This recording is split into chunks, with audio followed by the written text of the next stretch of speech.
Canarias a las 6. Eva Vega. Duerme Femes y en el silencio solo los ladridos de los perros, nada se ve, solo las sombras saben la verdad de las historias. Nada se podía comparar a esa mujer. María, María, María.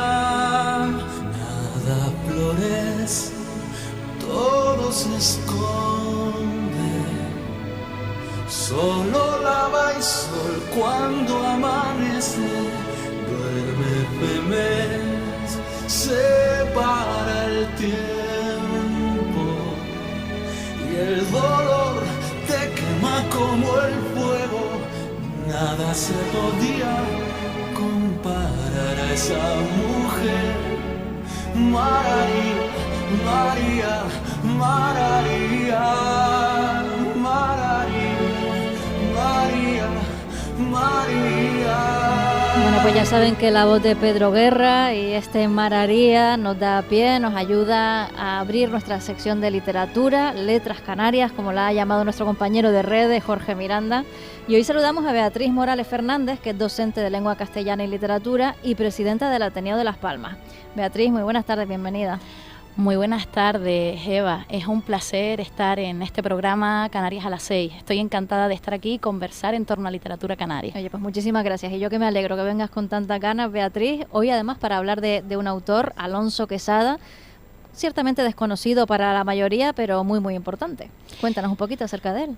Yo creo que Alonso Quesada, dentro de la famosa triada modernista, ¿no?, que comúnmente se le ha clasificado como los poetas Saulo Torón, Tomás Morales Castellano, el cantor y poeta del Atlántico, pero también está Alonso Quesada dentro de esa triada y probablemente es uno de los más desconocidos.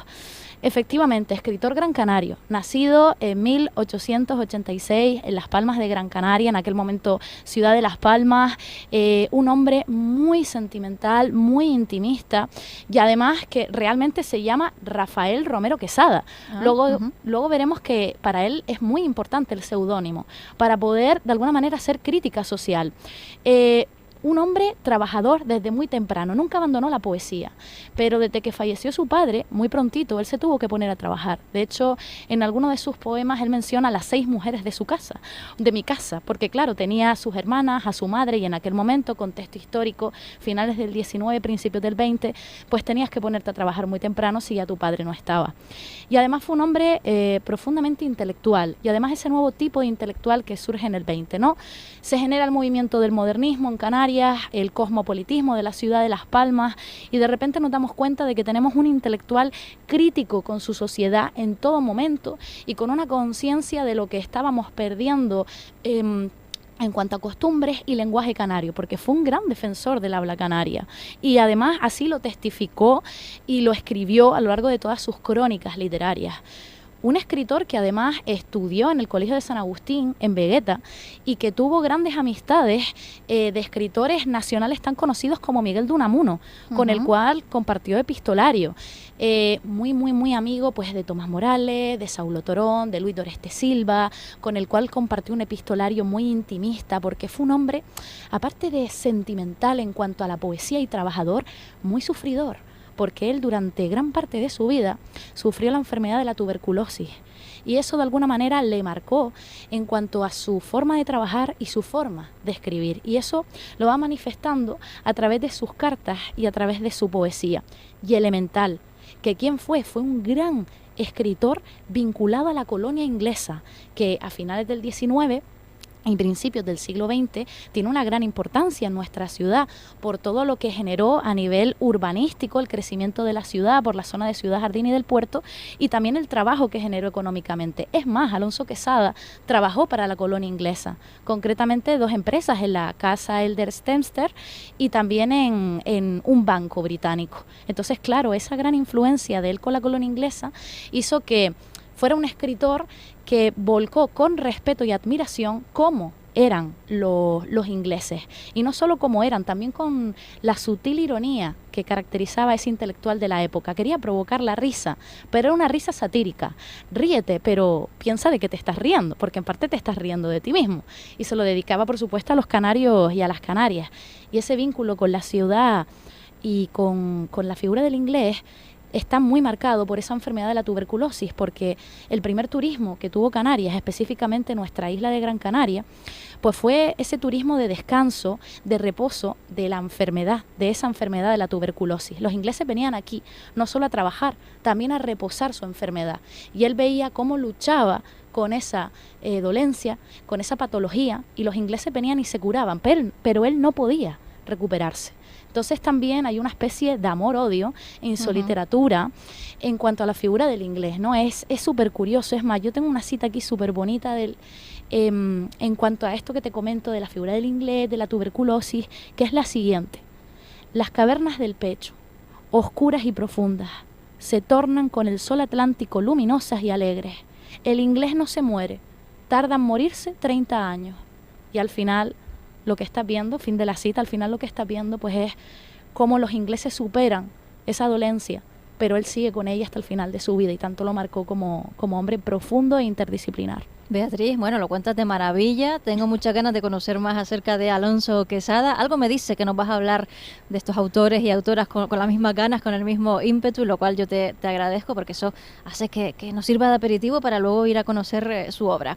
Háblanos de esa obra que escribió, ¿cuál es la relevancia que tiene dentro de la literatura canaria? En primer lugar, en cuanto a su forma de escribir, él fue muy interdisciplinar porque trabajó muchos géneros literarios distintos, ¿no?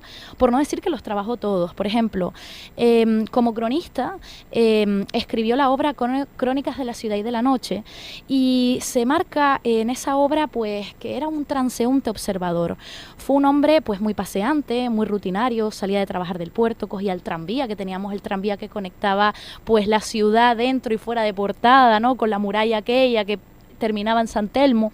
Entonces al final, pues bueno, él veía ese muelle que estaba creciendo, veía también cómo se quedaba pues el antiguo muelle de San Telmo, que muchas veces la gente no sabe que donde tenemos hoy el hoyo, donde cogemos la guagua, antes ahí estuvo el primer puerto de la ciudad, y estaba la playa de Triana, y él de repente empieza a ver esos cambios, y él en las crónicas pues fue ese transeúnte observador, fue manifestando a través de ellas y de su publicación constante, semanal en los periódicos, cómo iba cambiando esa ciudad y qué nos quedaba de la antigua y por ende de lo que nos caracterizaba a nosotros.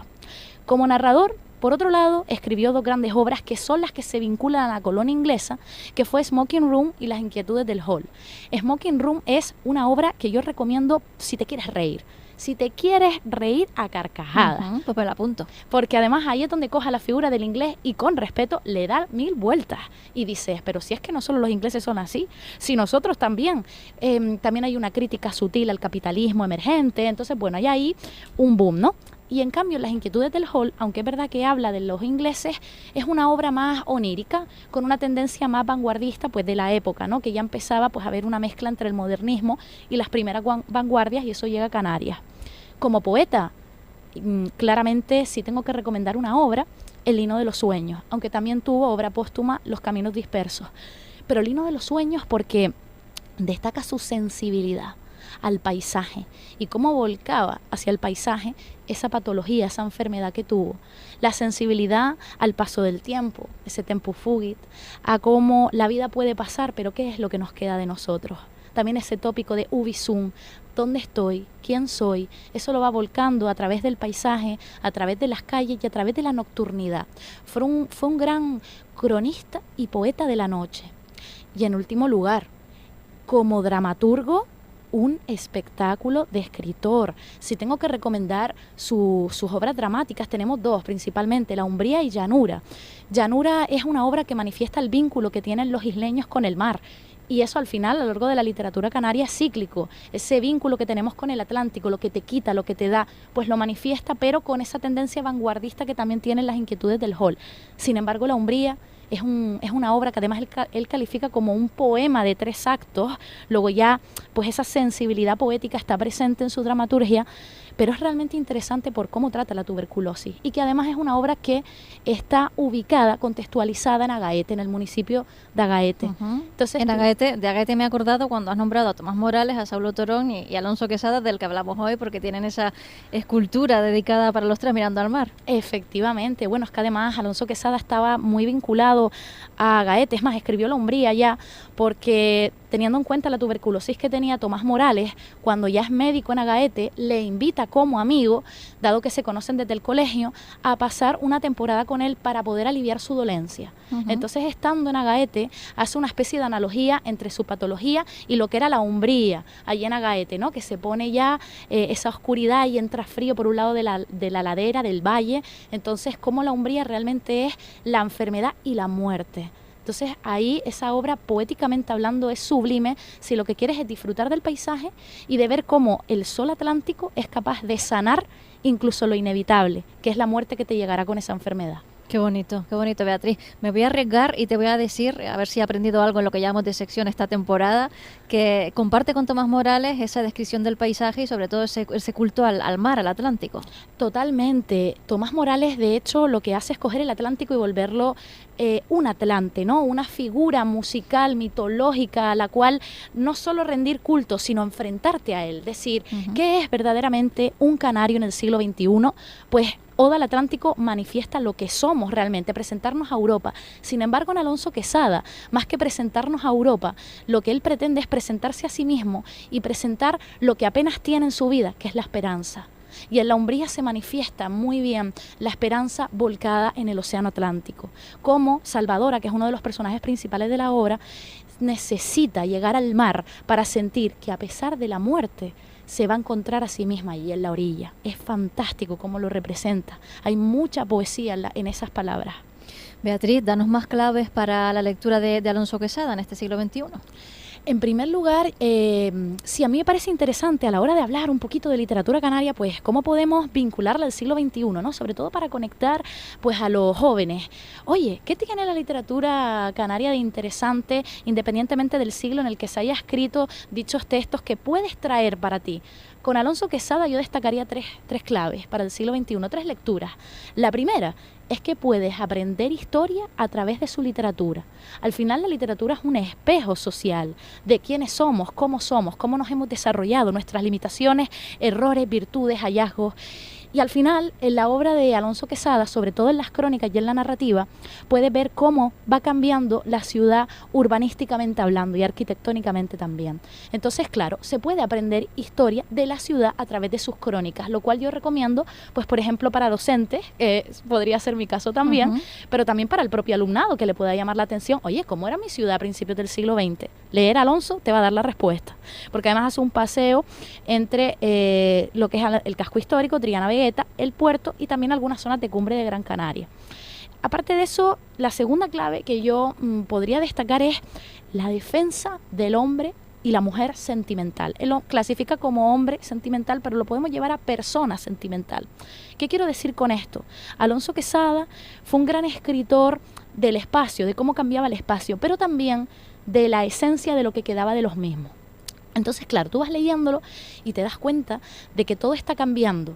Pero si todo cambia, ¿qué es lo inmutable en uno mismo? Y por lo tanto, ¿qué es lo inmutable en la comunidad canaria?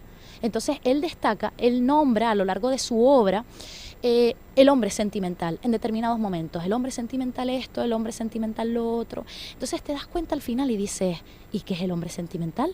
Soy yo, es él, somos todos. ¿Qué significa la sentimentalidad? Entonces él sobre todo destaca, lo que quiere defender con esa idea, es que aunque las cosas cambien, quédate con ti mismo y quédate con el placer que te da cada momento y cada espacio, aunque dentro de unos años ya no sea el mismo. Y la tercera, que a través de su lectura puedes ver esa esencia, esa sentimentalidad de la canariedad que nos queda. A mí me encanta cómo, por ejemplo, esto que yo defiendo de que tú puedes leerlo y decir, pero Dios mío, si es que somos nosotros, sobre todo es eso, que tú lo lees y dices, pero si es que habrá pasado 100 años o 50, 60 años, pero seguimos siendo igual. Yo quise destacar algunas citas de él, si te parece te las comparto. Claro, adelante. Para manifestar esas claves del siglo XXI y de esta canariedad. Por ejemplo, él decía que un sinvergüenza, cito, es aquel que hace una cosa que al verdadero sinvergüenza le perjudica. O sea, ya de entrada. Después él decía que para ser una gran persona es preciso ser antes un gran hotentote y fumar con un buen cigarro puro y caminar abriendo las piernas constantemente. También decía que el adjetivo chinchoso significa que en la isla es un sinónimo de cargante y de antipático. Además decía también que cuando un insular nos aprecia es cosa de echarse una a temblar, porque nos dicen, ya sabe usted que le aprecio, y notan un pequeño golpe en el hombro. Luego el insular, sin dejar de apreciarnos, va a otro sitio y nos desprestigia con un amigo. Tiene mucha retranca, ¿eh? Totalmente, constante, esa ironía. Al final te das cuenta y dices, sí, pues no me aprecie tanto. Bueno, luego también que si le oímos decir a una señora isleña que nos cuente un chisme, pues a mí no me lo crean, ya sabemos que hay que creerlo. Si te dice a mí no me lo crean, no hay que creerlo nunca. Y también dice, y esto además es un estereotipo que nos ha perseguido, él dice, el isleño a veces saludaba y otras no, cuando iba paseando con un hombre de la península, porque consideraba que el peninsular debe ser un hombre superior, más superior que nosotros. Vaya, ahí lo tienes. Ahí está, que una gran factura se le decía facturilla, y que el isleño que lo sabía todo era un hombre terrible. Te ríes con él, al final esa desde es la luego que sí, esencia. ¿no? Y sabes apreciar todas las verdades que encierra su escritura. No sé si nos da tiempo, Beatriz, a leer quizás un poema o un extracto pequeñito de alguno de sus textos, en un minutito. Me encantaría, es más. Tengo uno que se llama Oración Vesperal, que le dedica a su amigo Luis Doreste Silva, y que escribió, aparentemente con ese título, al caer la tarde. Empiezo.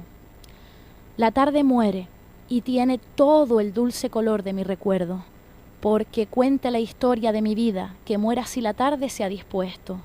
El lejano sonido de una esquila pone en la brisa un pastoril comento, que al perderse al través del cielo malva, hace brotar la rosa de un lucero. El niño corazón tiembla y solloza, tiene miedo de amar, pero es un miedo que le gusta tener cuando la vida es infantil, como esta tarde el cielo. El pobre corazón tiembla y parece que busca otro rincón dentro del pecho, otro rincón más hondo en que ocultarse por temor de saber un cuento nuevo. La tarde entera tiene el color de la infancia de mi ensueño. Hay una golondrina misteriosa que ha detenido en el azul su vuelo. Yo pongo mi ilusión sobre sus alas y la quietud del lírico momento se diluye en el oro más lejano que no acabó de hilarse el sol que ha muerto. Mi vida toda tiene la suavidad divina de un secreto. Parece que me dicen al oído, con todo el corazón, que estoy viviendo. Qué maravilla. Pues así vamos a despedir la sección y casi el programa de hoy, dándote las gracias por tu pasión, por cómo lo cuenta Beatriz Morales Fernández, docente de lengua castellana y literatura, presidenta del Ateneo de Las Palmas. Me imagino a tus alumnos y alumnas disfrutando contigo en cada clase. Yo y hoy nos has traído un poquito de ese placer y te lo agradecemos. Beatriz, muchas gracias. Muchas gracias a ti. Hasta la próxima. Y el dolor te quema como el fuego. Nada se podía comparar a esa mujer. María, María, María.